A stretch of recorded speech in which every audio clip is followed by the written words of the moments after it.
आ जाऊंगा। विपिन जी के पास आना चाह रहा हूं मैं। विपिन जी, जो बातें और दावे, इसमें बहुत सारी बातें आ गई, आरोप प्रत्यारोप भी आ गए। अब बहुत सीधा सा सरल सा सवाल जिसका जवाब होगा कि आप दर्शकों के साथ अपना अनुभव साझा करें। देखिए, कांग्रेस के लिए 0 से 36 चुनौती, बीजेपी के लिए 8 से 36 से आगे बढ़ना चुनौती थी, और आम आदमी पार्टी के लिए, जैसा मैंने शुरुआत में भी कहा कि भाई आपको 62 से 36 के बीच का मेंटेन करना बड़ी चुनौती है। ये तीनों की जो चुनौती है, इसको लेकर आपको क्या स्थिति नजर आती है, अगर हम आज की डेट में बात कर दें तो? देखिए, आज हम 16 जनवरी में पे बैठे हैं। ठीक सर। 5 फरवरी को चुनाव होने वाले हैं, तो ज्यादा समय नहीं है। तो यहाँ पर आज जो जमीनी हकीकत है, क्योंकि कई विकल्प हैं, और जैसे क्रिकेट में कहते हैं, cricket is a game of glorious uncertainties. आखिरी गेंद में भी छक्का लग सकता है, मैच का पासा पलट सकता है। तो यहाँ पर कि पहले की तरह ऐसा ना हो कि कांग्रेस, स्वर्णिम इतिहास वाली कांग्रेस, शीला दीक्षित जी वाली कांग्रेस समर्थन दे दे फिर आम आदमी पार्टी को, कि हाइपोथेटिकली मान के चलिए कि प्रचंड बहुमत, स्पष्ट बहुमत नहीं मिलता अगर, और यहाँ पर हंग असेंबली हो जाती है, तो वहां पर क्या होता है ऐसी स्थिति में? या दिल्ली वालों को कोई नया विकल्प दिखने वाला है, क्योंकि जैसे मैंने बोला कि एक केस स्टडी है दिल्ली की, विधानसभा के चुनाव होते हैं तो प्रचंड बहुमत आम आदमी party, Lok Sabha clean sweep Bhajpa. तो ऐसे ना हो कि जो पहले कभी नहीं हुआ वो इस बार ही हो जाए 2025 में, कि कांग्रेस और भाजपा गोल्डन हैंडशेक कर लें कि अगर समर्थन देने की बारी आती है। लेकिन देखिए, इस समय कड़ा मुकाबला है, बहुत दिलचस्प मुकाबला है, और मुद्दों पे बात होनी चाहिए कि आप जहां पर एक दूसरे को घेरना है, खामियां उजागर करनी है, आईना किसको दिखाया जाता है? जो सत्ता पक्ष में है। हम केंद्र सरकार से कई सवाल पूछते हैं, मोदी सरकार से, जो खामियां रहती हैं, और यहाँ पर शुभेंदु शेखर जी बैठे, कई बारी तीखी बहस होती है।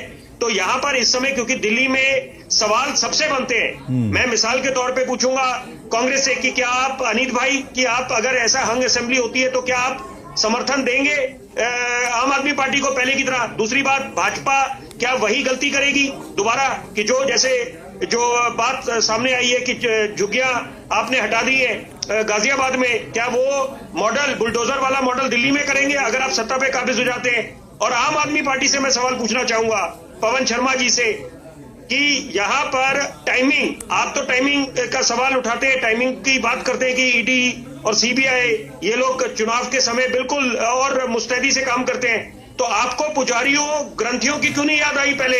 आप जो अब घोषणाएं कर रहे हैं, बहुत अच्छी बात है, ये मैं सम्मान करता हूं इस घोषणा का, लेकिन ये जो आप बिल्कुल जब चुनाव नजदीक आए तो आपको उनकी याद आ गई। तो ऐसे कई सवाल हैं, लेकिन इस बीच जरूरी बात यह है कि जो हम, ये एक फैशन सा बन गया है, रेवड़ी कल्चर बोलना, फ्रीबी कल्चर, ये बात अच्छी बात नहीं है।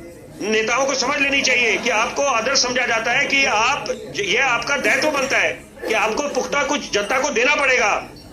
महज बोलने से काम नहीं चलेगा, action speak louder than words.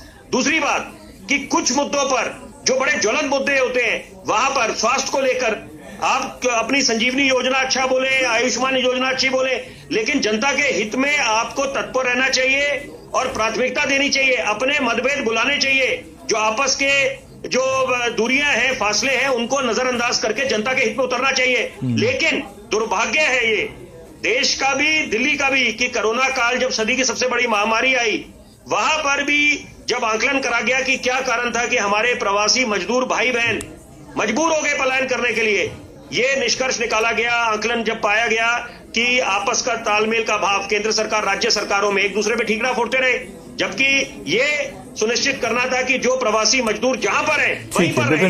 Lockdown का मायने क्या हुए? आपने उस जो अनुपालन करना था लॉकडाउन के नियमों का, उनकी धज्जियां उड़ गई।